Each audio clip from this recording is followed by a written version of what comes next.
In the beginning, God did not just create, he ordered. He spoke into chaos, and light came forth. Waters were separated, seasons were set in motion, humanity was formed from dust and breath, and from that very first moment, we see something profound. God's wisdom does not flow in straight lines or random fragments. It moves in harmony, in rhythm, in triads. The number 3 echoes through Scripture like a divine drumbeat. We worship one God in Father, Son, and Holy Spirit. We are commanded to act justly, love mercy, and walk humbly. Faith is made complete through belief, obedience, and love. These patterns are not just poetic, they are structural. They teach us how God relates within himself, how he relates to creation, and how we are to live in relationship with him and one another.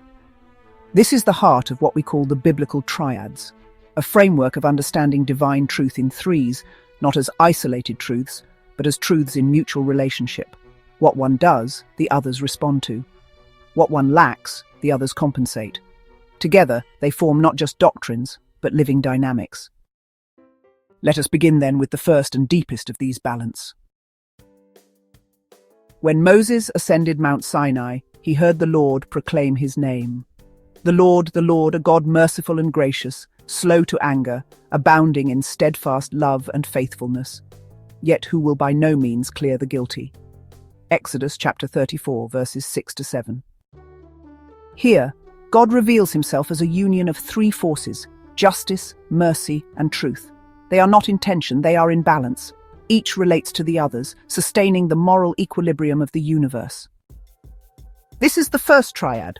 Justice is connected to mercy, mercy is connected to truth, and truth is connected to justice.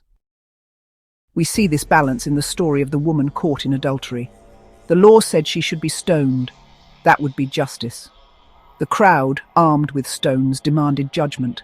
But Jesus bent down, wrote in the dust, and said, "Let him who is without sin cast the first stone." John chapter 8, verse 7. He did not deny the law, nor the truth of her guilt, but he called on them to examine their own standing before justice. And when no stone flew, he turned to her and said, "Neither do I condemn you. Go and sin no more." John chapter 8, verse 11. Here was mercy, wrapped in truth, speaking from justice, not one sacrificed for the others, all in balance. The second pattern we find in Scripture is the cyclic nature of divine virtue. Just as the earth moves through seasons, so too does the work of God move in cycles. What begins in the heart must move into the world, and what is done in the world must feed back into the heart. Consider the story of Esther. She lived in the palace, cloaked in safety, while her people faced genocide. But when Mordecai called her to action, he said, "Who knows but that you have come to the kingdom for such a time as this?" Esther 4:14. Her compassion awakened. She stepped into advocacy, and through her courage, justice was achieved.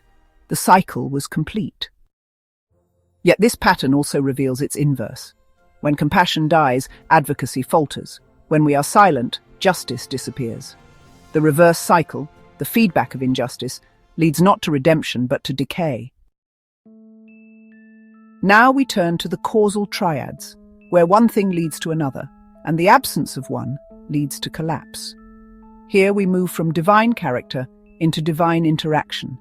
This is how God works with his people in history. Think of Abraham. God made a promise that he would be the father of nations, but that promise required faith, which led to obedience. He left his home, wandered in unknown lands, and even raised the knife over Isaac.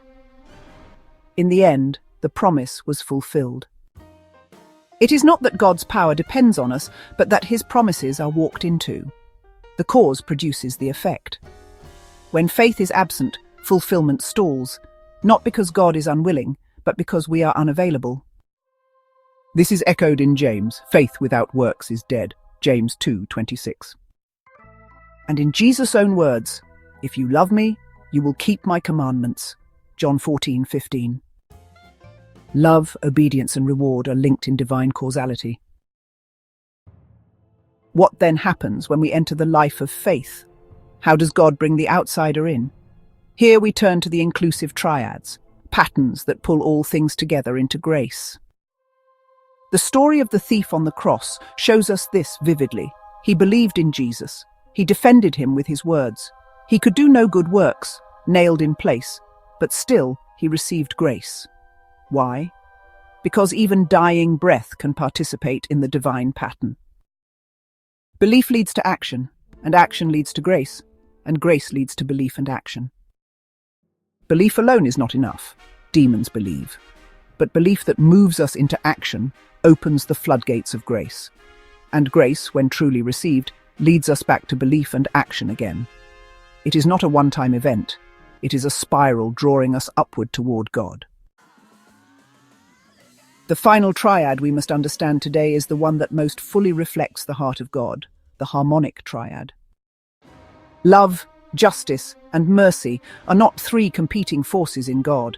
They are one song played in three notes. If you remove one, the melody breaks. If you press one too hard, the others fade. But when held together, they reveal the fullness of divine harmony.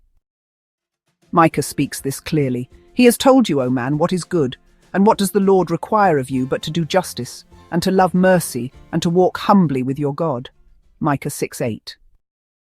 This walking humbly, that is love in motion. This is the triad. Love and justice lead to mercy. Justice and mercy lead to love. Love and mercy lead to justice. Jesus on the cross is the harmony incarnate. Justice in that sin was punished. Mercy in that it was not we who bore it. Love in that he chose to bear it for us. So much of Scripture seems complex, distant, or mysterious, until we see the divine architecture within it. These triads are not mere theology, they are living wisdom. They show us how God moves, how he invites us to move with him, and how the world is redeemed through balance, cycle, cause, inclusion, and harmony. Let us open our eyes to the patterns, let us train our hearts to recognize them, and let us walk in step with the God who, in threefold rhythm, made all things good and is making them new.